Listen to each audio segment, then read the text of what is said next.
On September 7th, 2000, Frank Rodriguez lay on the couch in his Montebello, California home, staring off blankly into space as the TV news described the latest traffic jam on the freeway. It was a warm morning in Southern California, but Frank felt cold even though he was underneath a blanket. And he felt so nauseous that every half hour or so, he'd have to get up and run to the bathroom to throw up. Frank, a 41-year-old teacher, had not felt like his normal, energetic self for 2 days. Not since he agreed to help chaperone a field trip at the school where he used to work. The trip had turned into a 15-hour marathon, and he had come home feeling totally tired and groggy. And by the next day, Frank felt too lousy to stay at work at his current job with the Los Angeles Public School District, so he came home a few hours early. Now, Frank's new wife, Angelina, was really getting worried. Frank was a lean, fit man, known for his firm handshake, and he rarely got sick at all. But on this morning, Frank could barely stand up. Angie tried to get Frank an appointment at a nearby clinic, but they said he was too sick for them. So she drove them to a hospital emergency room across town where the waiting area was totally packed. By the time a doctor could actually see Frank almost 5 hours later, he was feverish and shaking uncontrollably, but the doctor was reassuring. He said Frank was suffering from some kind of food poisoning and he just needed to rest and stay hydrated. He wrote Frank a prescription to help him with the nausea and diarrhea and told him to drink plenty of Gatorade. The doctor said this fruity sports drink is actually even better than water when someone has thrown up a lot. On the way home, Angie stopped to buy Gatorade, and then also she stopped to pick up her 10-year-old daughter, Autumn, from school. Autumn was not Frank's biological daughter, but Frank totally adored the little girl, and his face lit up when she jumped into the back seat. As soon as she sat down, Autumn asked Frank how he was feeling, and even though Frank was leaning up against the window, kind of barely able to move, he kind of turned his head and smiled at her and said, "You know what? I'm doing a lot better now." Angie planned to play nurse for her ailing husband for the day, making chicken soup and hot tea and making sure he drank plenty of Gatorade. Autumn said she would help too. When the family got home, Angie and Autumn headed for the kitchen, but Frank called them back to the living room. Instead of lying down, Frank dropped down to one knee in the middle of the room, and he reached out both his hands for theirs. Once they were all holding hands, they formed a small circle, and then Frank closed his eyes and began to pray out loud. He talked about how much the Lord had blessed him when he found them, giving him a second chance at happiness. He felt awful right now, Frank admitted, but he was still very thankful for the happy life they all shared together. Frank prayed a lot. He was a deeply religious man who often carried a Bible with him and went to the local Pentecostal church for Wednesday prayer groups as well as Sunday services. But Frank wasn't preachy. Instead, he was a very calming presence who listened well and tried to do the right thing. The students that he taught and counseled, many of them very deeply troubled, adored Frank because he didn't judge them. There was a lot of truth in Frank's prayer when he talked about getting a second chance. He had married young while he was in the Navy, but the long separations from his wife while he was out at sea had put the couple on the road to divorce. For years after their breakup, Frank bounced from job to job, from plumber to paralegal. He never stuck with anything or anyone for too long, and he often turned to alcohol for comfort. He would be the first to admit that it was a very lonely life. Then Frank found a job as a counselor at Angel Gate Academy, an intensive boot camp for troubled teenagers on the grounds of an old National Guard base almost 200 miles north of Los Angeles. It was a place full of unhappy adolescents who were required to live for 4 weeks at a time in the barracks under military-style discipline. The school could be a really tough place to work and tended to attract teachers who had been through traumas themselves. But Angel Gate made Frank feel like he was making a difference in young lives. In fact, he loved it so much that he went back to school to get a degree in counseling, and he gave up drinking almost entirely. Even after he stopped working at Angel Gate, Frank had agreed to help chaperone that school field trip. That was when he had started to feel sick. A big part of the reason Frank loved Angel Gate so much was because of who he met there in February of 2020. Angie, who worked in administration at Angel Gate. Angie was beautiful, with dark skin, jet black hair, and a sparkle in her eye that just drew men's attention. But she was also very spiritual. She went to church on Sundays and embraced Jesus as her savior. When Frank suggested that they hold off on having sex until they got married, Angie agreed. Frank thought the two seemed made for each other. Angie, who was 32 years old, was also looking for another chance at love. She had been through a divorce from Autumn's father a decade earlier, and she was just tired of being alone. She was also tired of struggling financially. She had grown up poor in a New York City housing project and spent much of her adulthood looking for a more secure life, with limited success. But with Frank, who was solid, hardworking, and loyal, Angie felt like she had finally found that more secure life. And so, within just 2 months of meeting each other, Frank and Angie got married, and together with Autumn, they became a family. Right after the wedding, Frank accepted a new job teaching middle school in the Los Angeles Unified School District, and that summer, the fledgling family packed up and relocated to a pleasant ranch-style home in the Los Angeles suburb of Montebello. In little more than 6 months, Angie and Frank had changed everything about their lives. They had a new marriage, a new home, a new city, and a new career practically all at once. And they talked all the time about how bright their future looked together. Frank opened his eyes after he said Amen to finish his prayer, and he let go of Angie and Autumn's hands. Then he shuffled over to the couch, where he plopped down, and Angie wrapped him in a blanket. And then for the rest of the day, Frank alternated between bowls of chicken soup, glasses of Gatorade, and cups of tea that Angie and Autumn would bring to him. By 9 p.m., Frank still felt terrible, but he was determined to try to sleep it off and hopefully feel better in time for the weekend. And so he kissed Angie and Autumn goodnight, and then he went off to bed.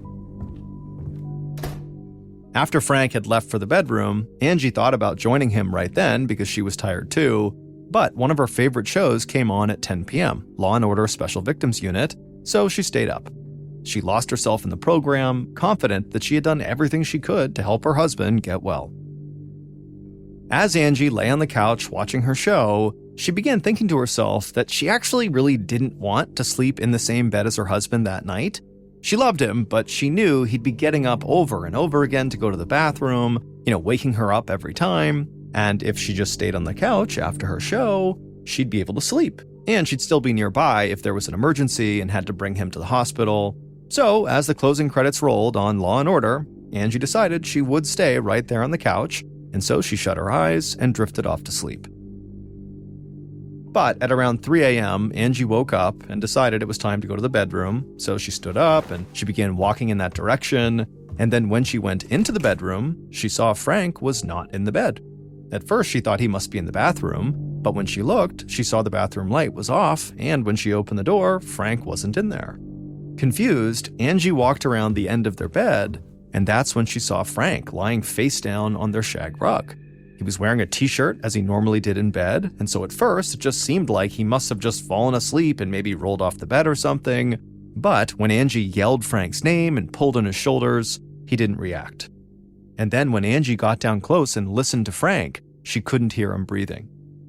Angie ran out of the room and called 911.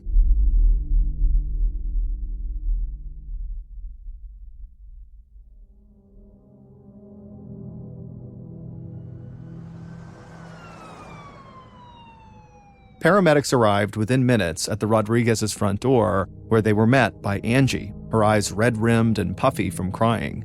She frantically led them through the house to the bedroom where her husband was laying, and then when they got down and felt him, they could see he was cold to the touch, and when they checked, he had no pulse.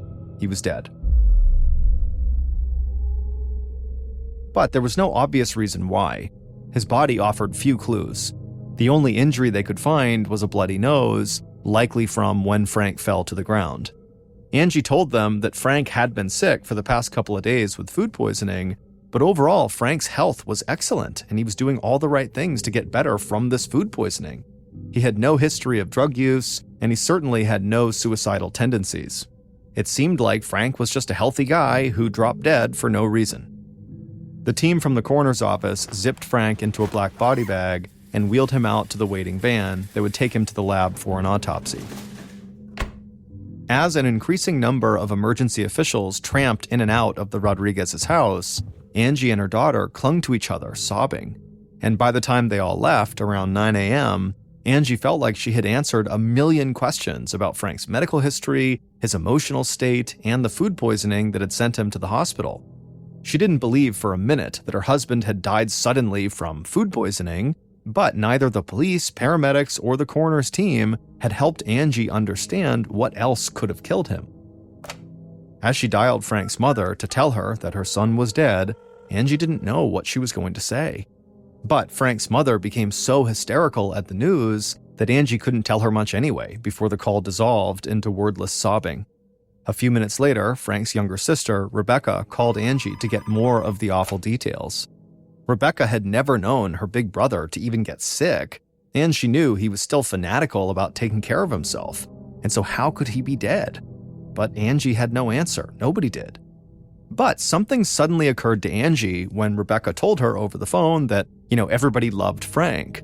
And Angie, without really thinking about how insensitive this sounded, she just kind of blurted out, "Not everyone, Rebecca. I mean, there were some people who didn't like him. Maybe this wasn't a natural death. Maybe he was murdered." Then Angie began talking about this one particular teacher at Angel Gate who did not like Frank. Now, Angie did not name this person to Rebecca over the phone, but she was thinking about this guy named Mike Benning. Frank had actually left Angel Gate after a nasty internal controversy involving this teacher, Mike Benning. Frank had blown the whistle on Benning for exposing himself to students as well as groping students. Angie said to Rebecca over the phone that this, quote, sicko, because again, she wasn't using his name, had been allowed to keep his job despite Frank's allegations, but Benning was furious with Frank for making the allegations in the first place. And so Angie thought that it was certainly possible that this sicko finally got his revenge on Frank. But Frank's autopsy, which was performed the same day that Frank died, turned out to be inconclusive. The medical examiner, who had performed 4,000 autopsies before Frank's, checked for signs of strangulation or choking, and he found nothing. He looked for needle marks between Frank's toes that might have indicated he was a closet junkie, and there were none. And blood tests for cocaine, heroin, and even marijuana came back negative as well. The medical examiner would also look for signs of damage to key organs from his heart to his lungs to his kidneys, and again, everything just appeared normal. The coroner's team then went back to Frank and Angie's house a couple of days later to search for toxic chemicals, thinking that might have killed Frank, but all they could find inside of the house was some ant poison and some insecticides. And when they tested Frank's blood, he was negative for both of those poisons, as well as negative for common poisons like arsenic and cyanide. Frank had been dead for only a few days, but his death was on the way to being classified a medical mystery and put on the shelf to be forgotten. The coroner's office was out of ideas, and the local police had never really shown much interest in the case to begin with. They didn't even send over a detective to ask questions on the night that Frank was found dead. But Angie Rodriguez was not about to let her husband's death be forgotten.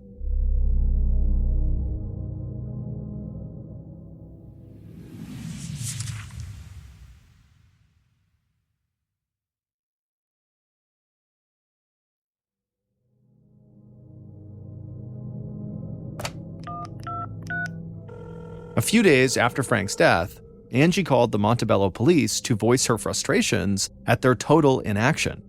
She told the sergeant who answered the phone that it was high time for them to finally open up an investigation. She said there was no way her husband just suddenly got sick and died. He had to have been murdered. Angie was totally insistent. And day after day, Angie would call back, often speaking to the same sergeant, Greg Wilsey, to demand an investigation. To Sergeant Greg Wilsey, Angie's pleas actually sounded familiar. Angie was grieving a sudden, unexplained loss, and she desperately wanted someone or something to blame. This was something the sergeant saw a fair amount with people who were recently bereaved.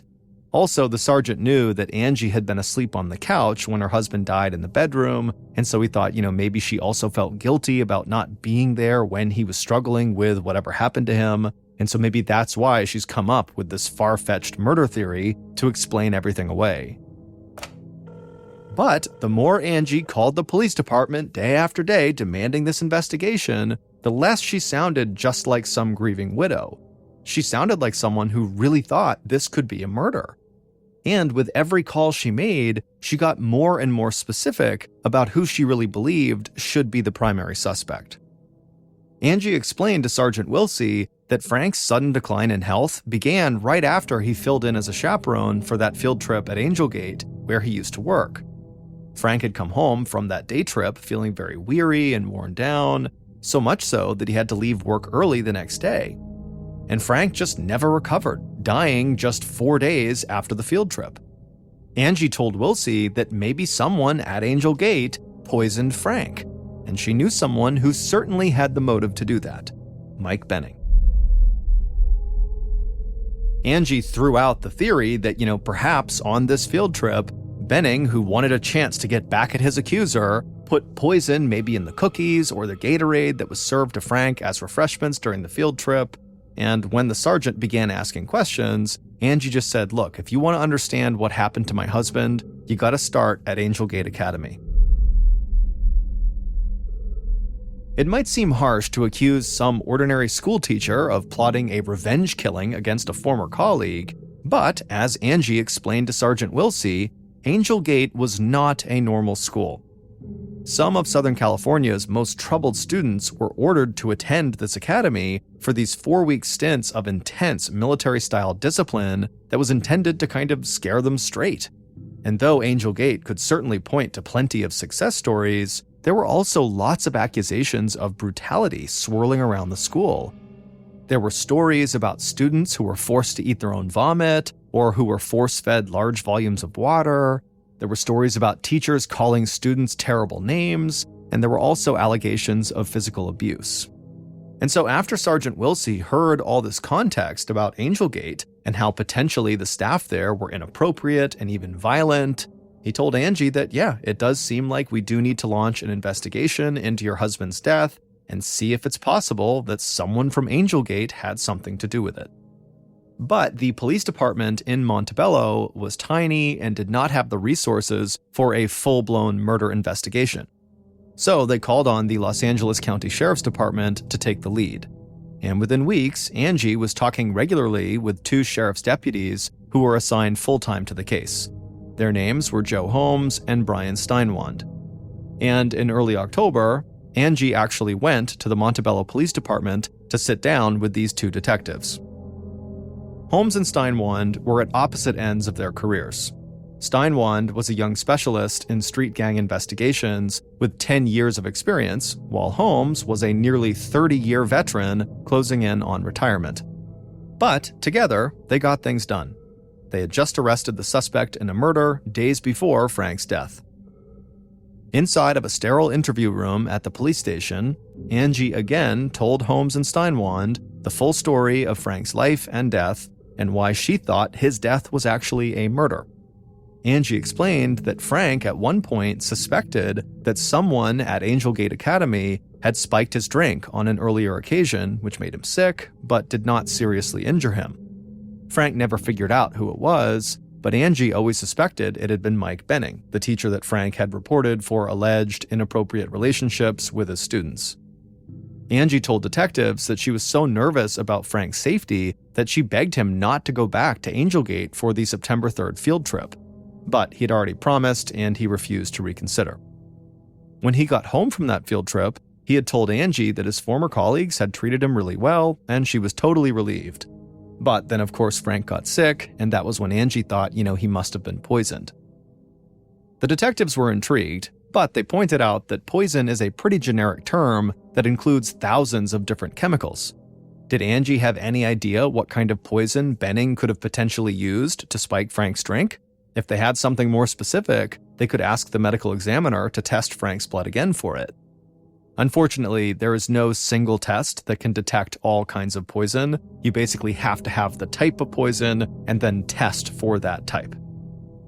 Frank's death had become a total obsession for Angie. Specifically, she couldn't stop thinking about how he had actually died, and she had been doing all this research about it. She casually told the 2 detectives that she had been reading about a deadly poison that's actually pretty easy to obtain, hard to detect, and frighteningly effective.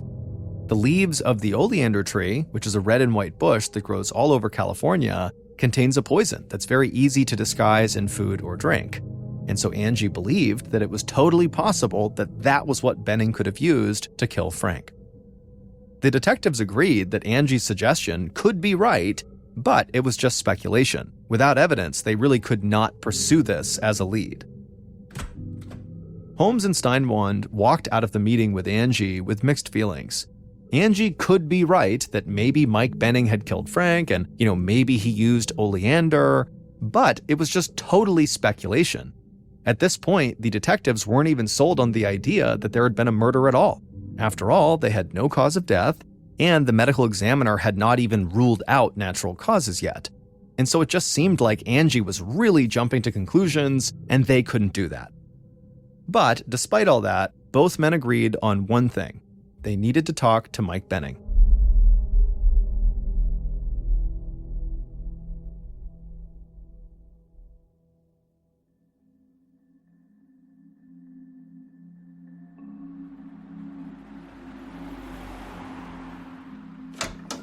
After Angie got back from the meeting, she collapsed onto the couch in her living room, feeling totally emotionally and physically exhausted.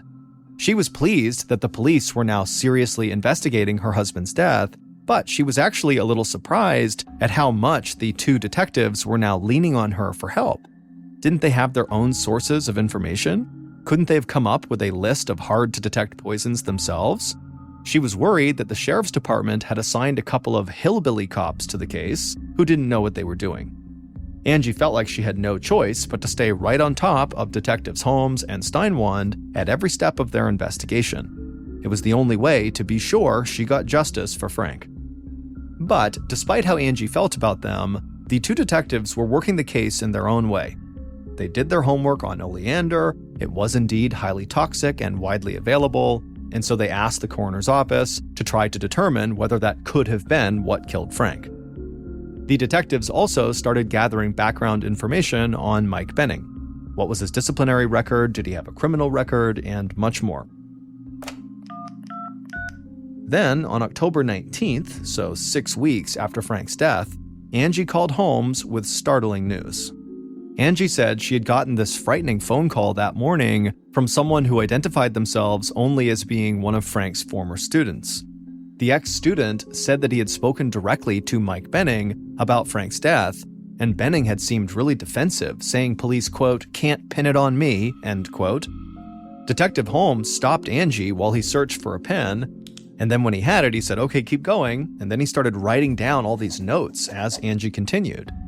Angie said this caller said that police had questioned Benning about Frank's death, but Benning insisted that investigators would never be able to connect the death to him.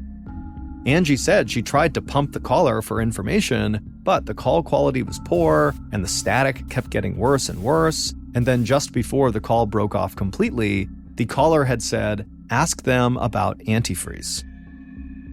Angie said she called the detectives right away before she even had a chance to check with her cell phone company to try to figure out who had just called her, but she was just so excited about this tip that she wanted to share it immediately. And then Angie wondered aloud to the two detectives if maybe Mike Benning really had killed her husband and used antifreeze to do it. But Detective Holmes was not ready to leap to conclusions the way Angie was.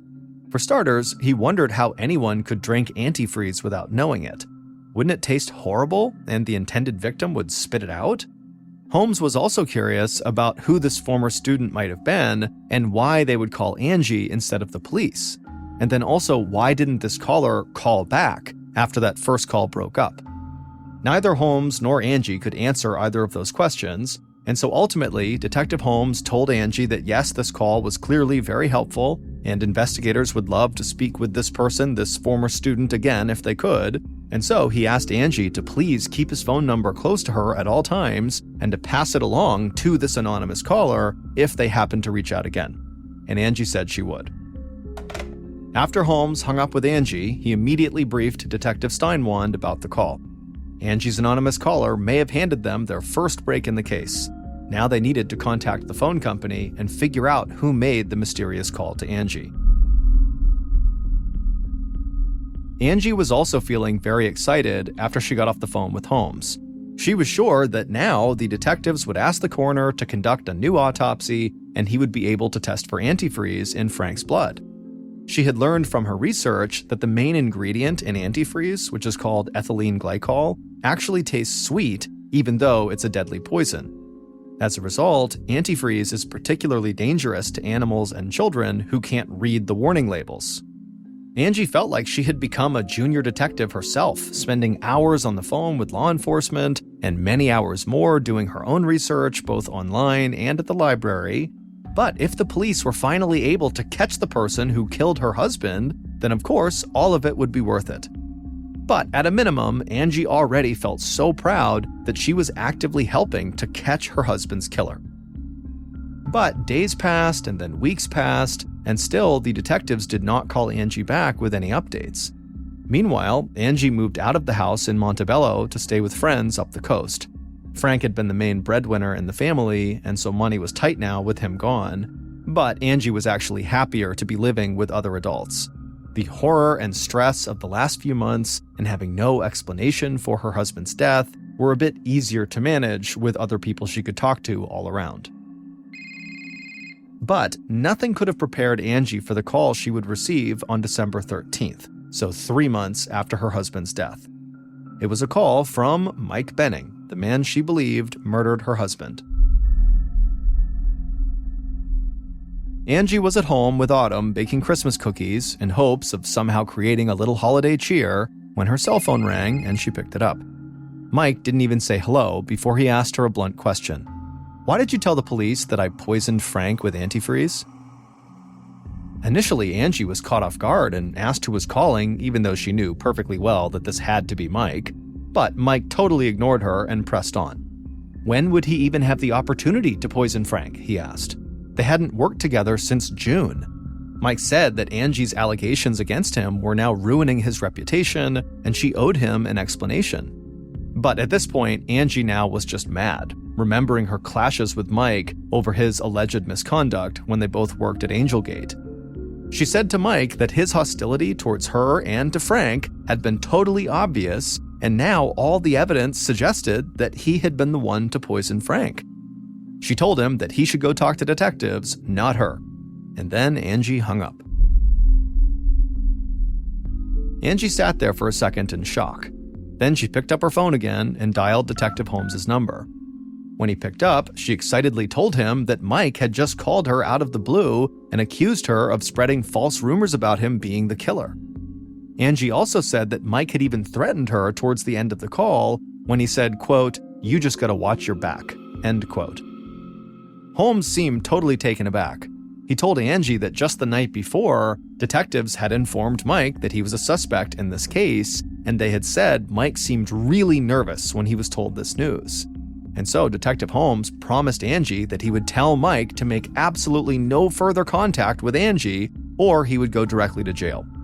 And so Holmes just urged Angie to stay calm and patient and allow police to finish the investigation.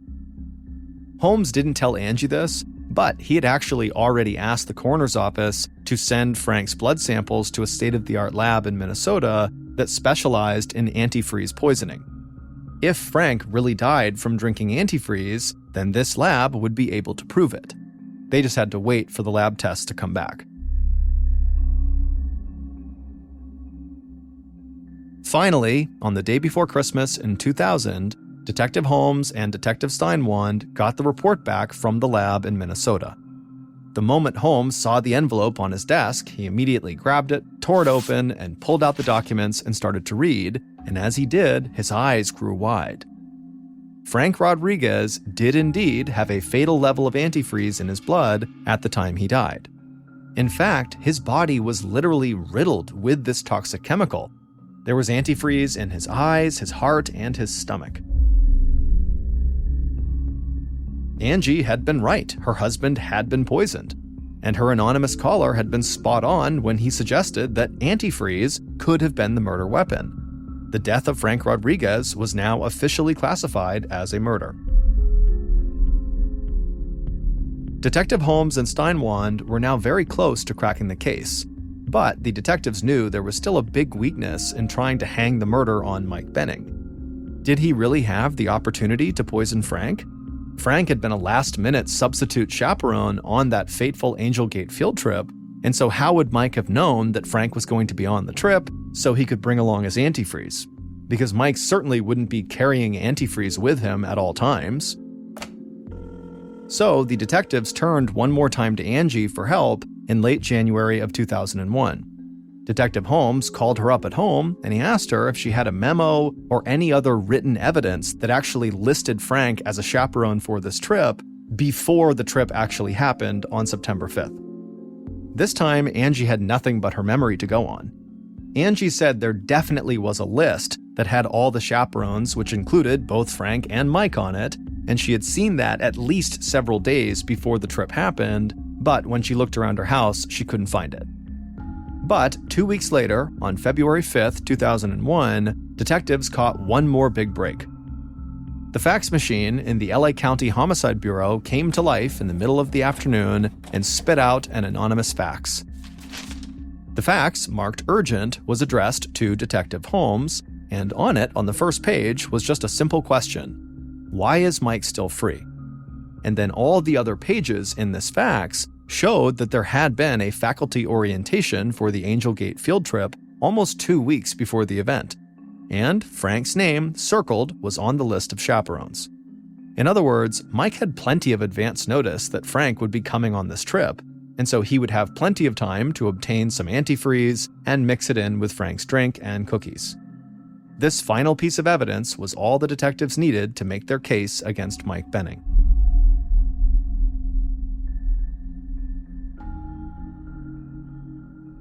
Two days later, Detective Holmes and Steinwand were driving when Angie paged Holmes. Holmes immediately called her back and told her about the mysterious fax they got. It was the final piece of the puzzle, making it clear that in addition to having a motive, Mike also had the opportunity to murder Frank. Holmes said that they were on their way to arrest Mike in San Luis Obispo, and they'd be happy to pick up Angie if she wanted to be present at the big moment. Angie was thrilled and said yes, she'd love to go.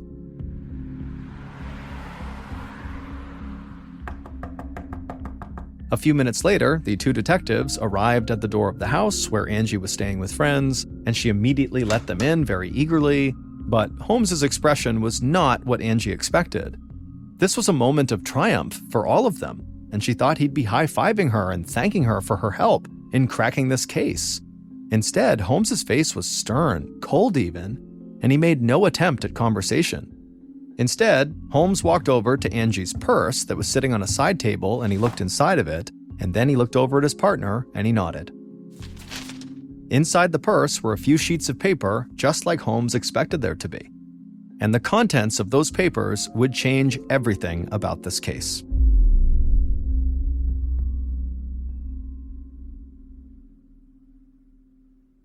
Here's what detectives say really happened to Frank on the night of September 7th, 2000.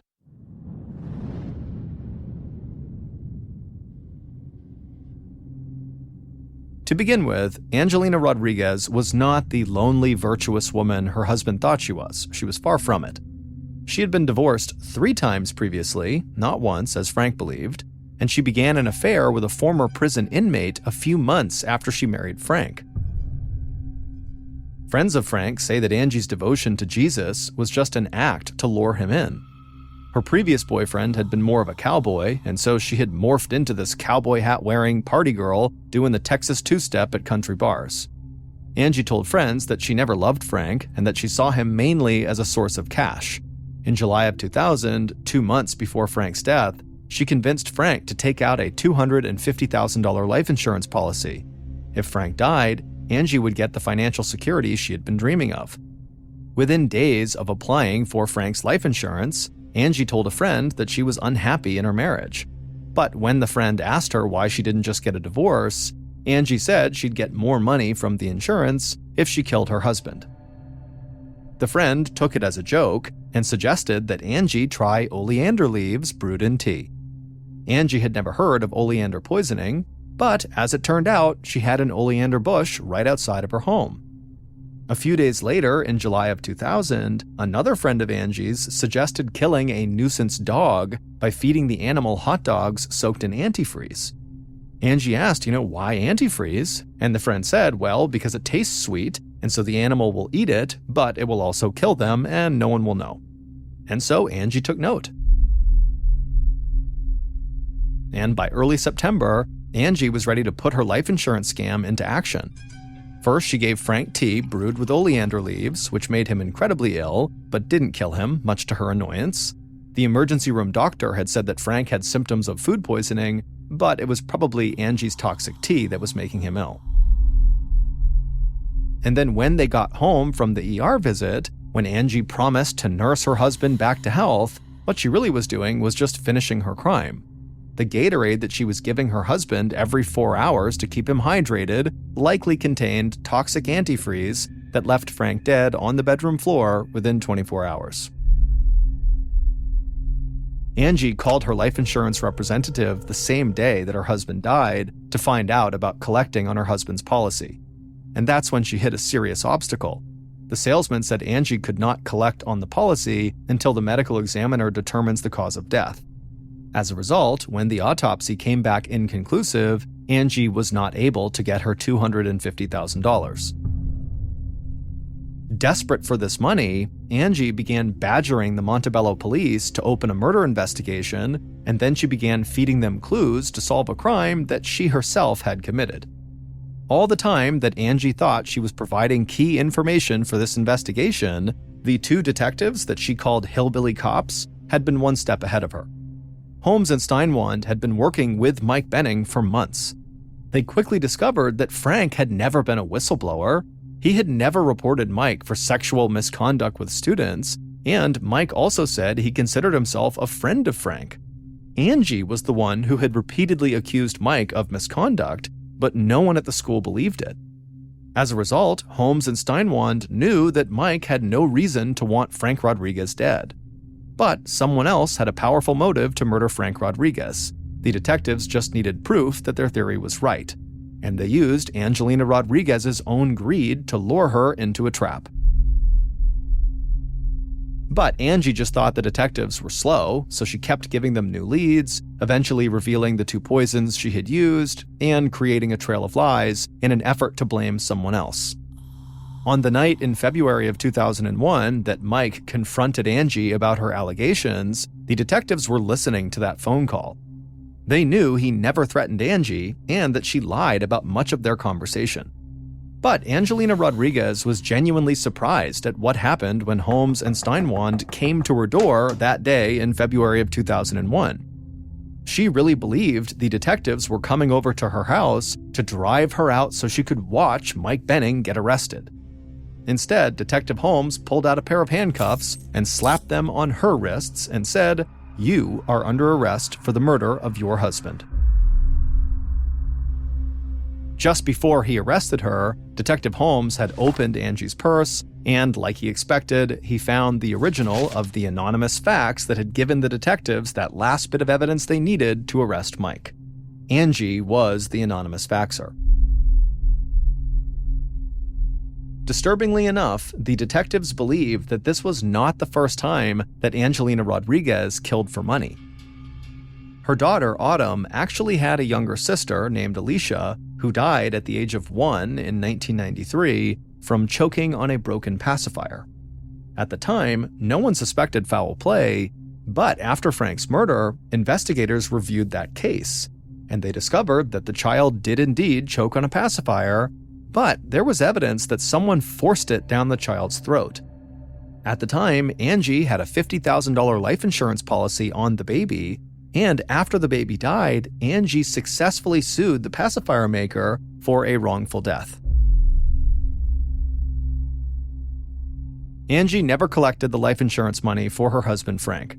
Instead, she was convicted of aggravated murder and sentenced to death. 2 decades later, and Angelina Rodriguez is still on death row awaiting execution. As of recently, she insists that she is innocent and that her husband Frank just killed himself when he found out that she wanted a divorce.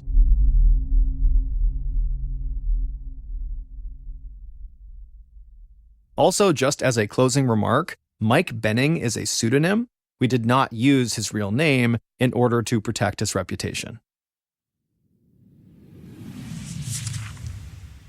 On the morning of August 12, 2000, 33 of Russia's best naval warships stopped inside of a particular section of the Barents Sea. The Barents Sea is this 800-mile stretch of freezing water up in the Arctic Circle just northwest of Russia, and these 33 ships were in this stretch of water for this huge military training exercise. Basically, they were going to run through some war game scenarios where, for example, one ship would pretend to be an enemy combatant and the other ships would work on locking onto that ship and firing at them.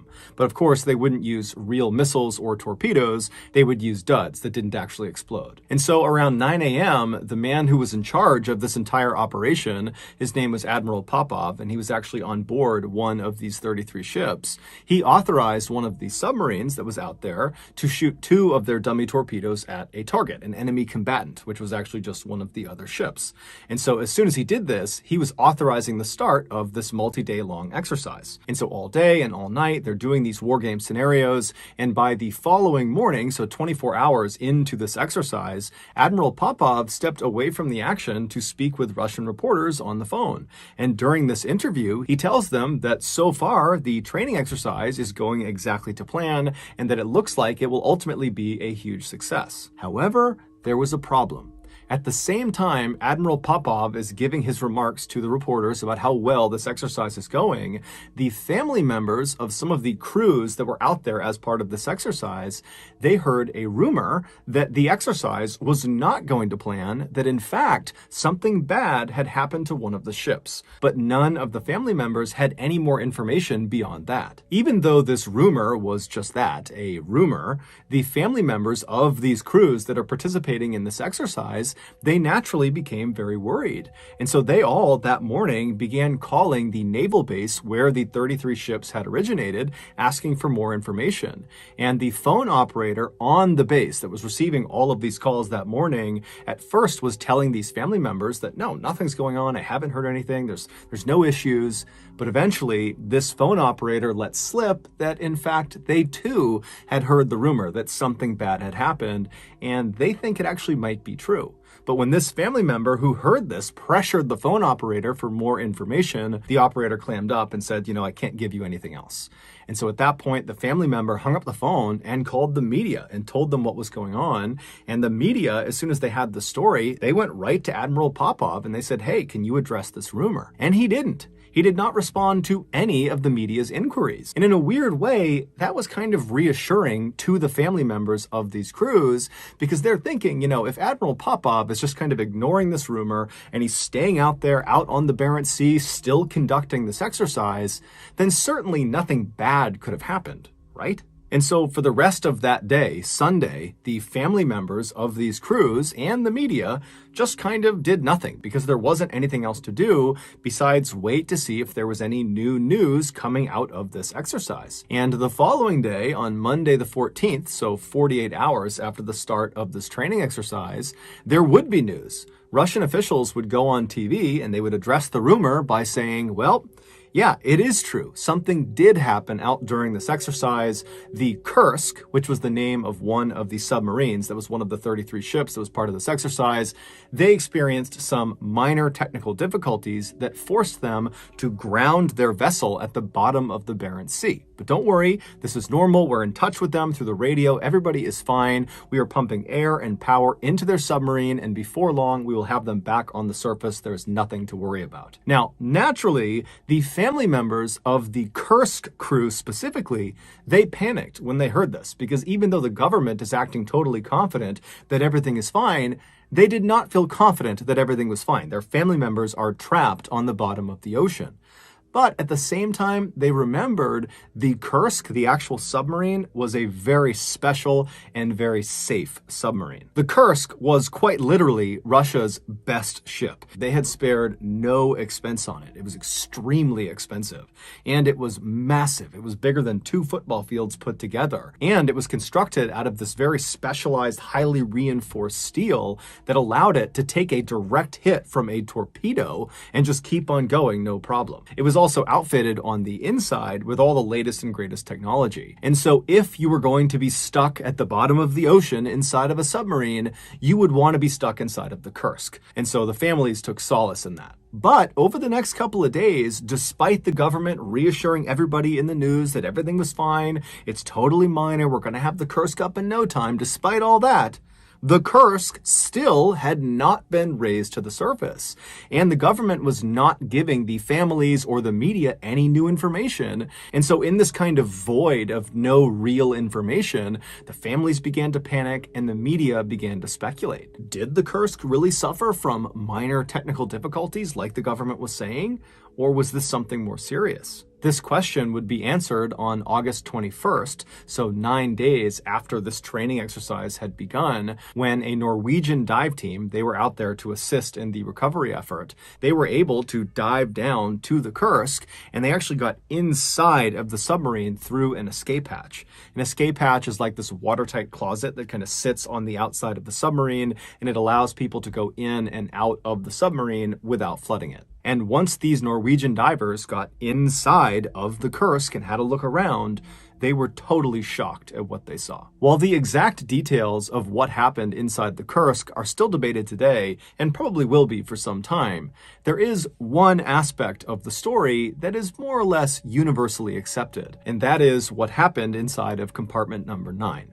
The Kursk was divided into 9 watertight segments called compartments. Number 1 was at the front of the submarine, and then it went 2, 3, 4, all the way down to 9 in the very back of the submarine. And the reason we know what happened inside of compartment number 9 is because a 27-year-old Kursk crew member, Dmitry Kolesnikov, told us. Dmitry was born into a family of submariners. His father was a submariner, and his father's father was a submariner, and Dmitry idolized them, and so growing up, that was all he ever wanted to be. And in the late 1990s, his dream would become a reality when he commissioned as a naval officer in the Russian Navy and was given orders to serve on board the Kursk. 4 months before this training exercise out in the Barents Sea, Dmitry met and very quickly married a high school teacher named Olga, and right after their wedding, one of the first things he did is he brought her on board the Kursk for a tour.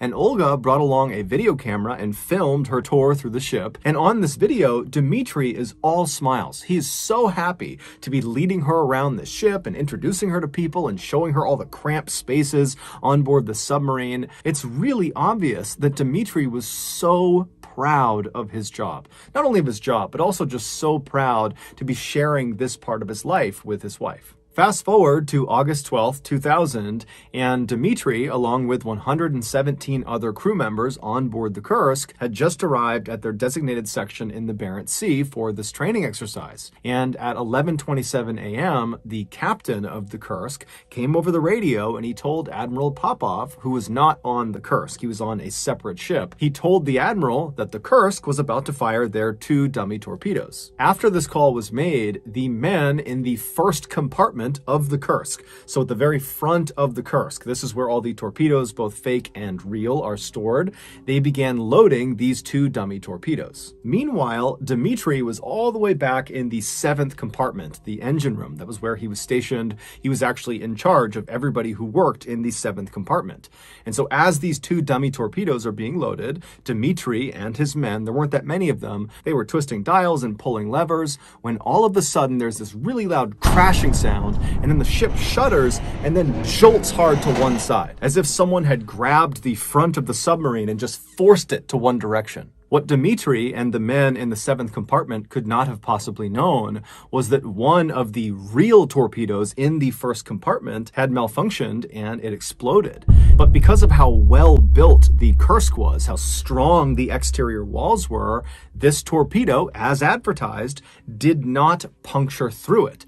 It did a lot of damage and caused a massive fire, but the sub was not sinking. So back in the 7th compartment, Dmitry, he stands up from being jostled to the ground, and the alarms are going off and everything is totally chaotic. Everyone's asking what's going on, and Dmitry, he takes charge and he tells his men to follow the emergency protocol, which was to seal the watertight doors of your compartment. And so in this case, he sealed both the doors, one leading to the 6th compartment and the other leading to the 8th compartment.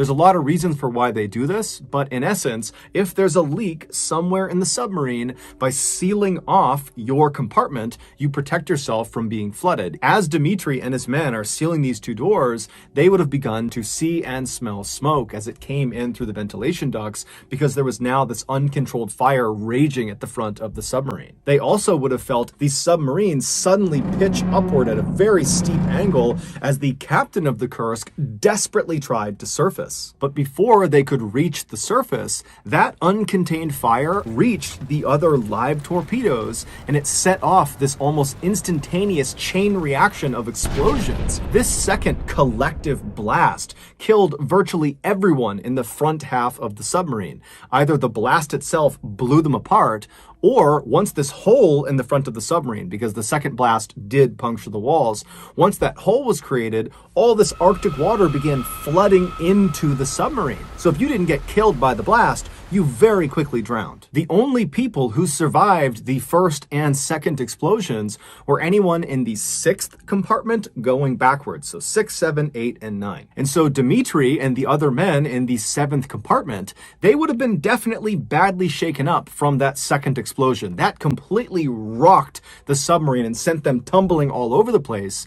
But they would have been very alive and very aware of the terrible situation they were in. And so I would imagine that Dmitri and the others tried to grab onto any of the piping or anything they could as the submarine, because the control tower has been destroyed, just angled straight down and began careening downward. At 11:32 a.m., just 4 minutes after that initial explosion, the Kursk slammed nose first into the ocean floor 350 feet below the surface, and in the back half of the Kursk came down to rest. We don't know exactly what happened on board the Kursk for those first 2 hours after they hit the ocean floor. What we do know is they had power, so there was light inside of the submarine. Also, the air purifiers were still working, so despite the chemicals and smoke that was in the air, it was relatively easy to breathe. During those first 2 hours, we also know that at some point, Dmitri and the other men in his compartment must have heard banging coming from the 6th compartment, because remember, they had sealed off the doors both to the 8th and the 6th compartment. And so Dmitri decided to break emergency protocol,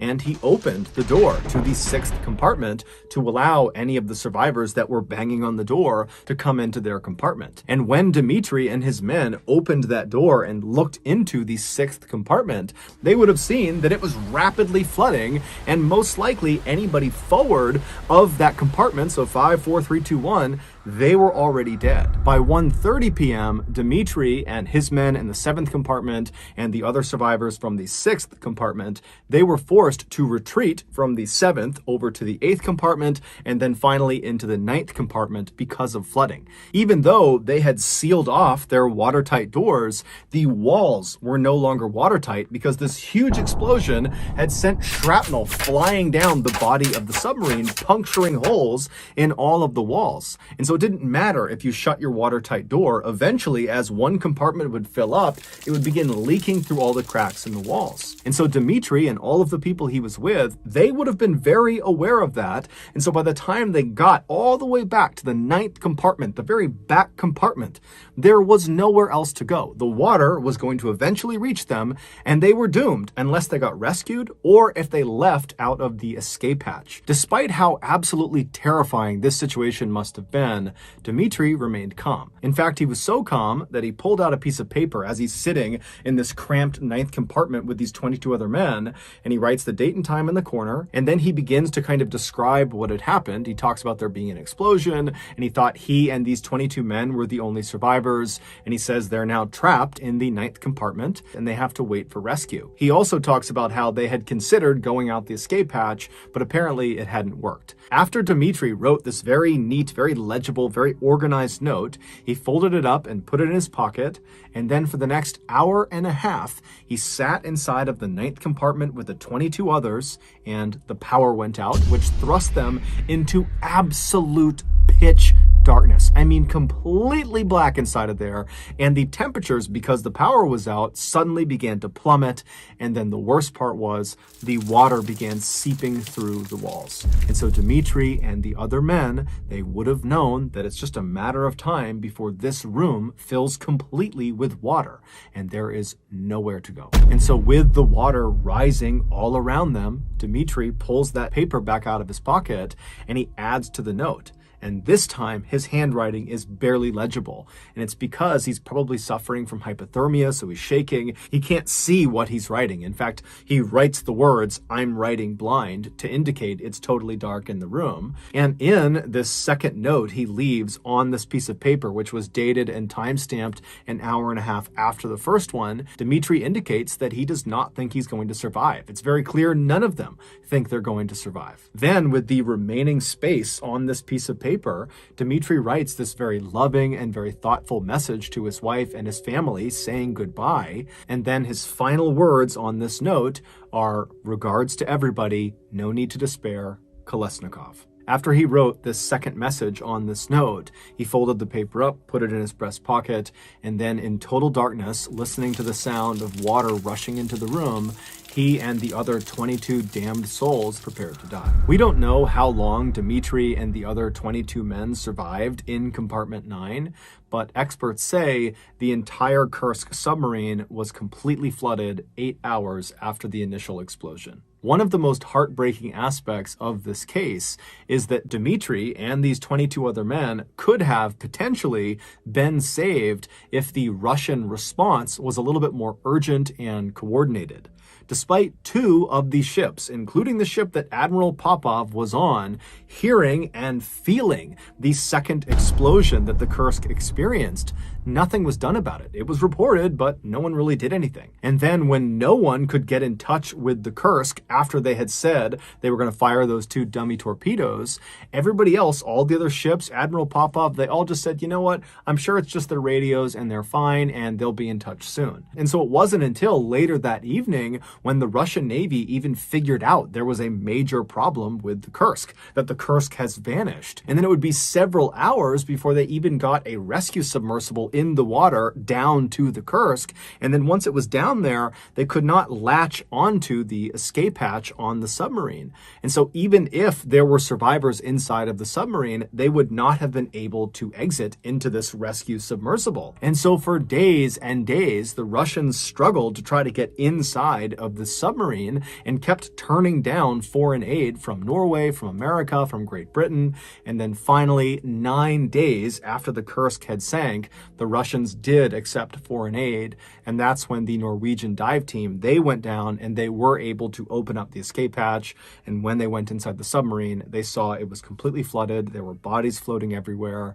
And that's when ultimately Dmitri's body was found, and they found that note tucked in his breast pocket. Russia would go on to award the entire crew of the Kursk with the Order of Courage, which is a very significant military award. And the families of the crew of the Kursk were given 10 years salary each. They were also given free housing in any Russian city, and their children would all have their college education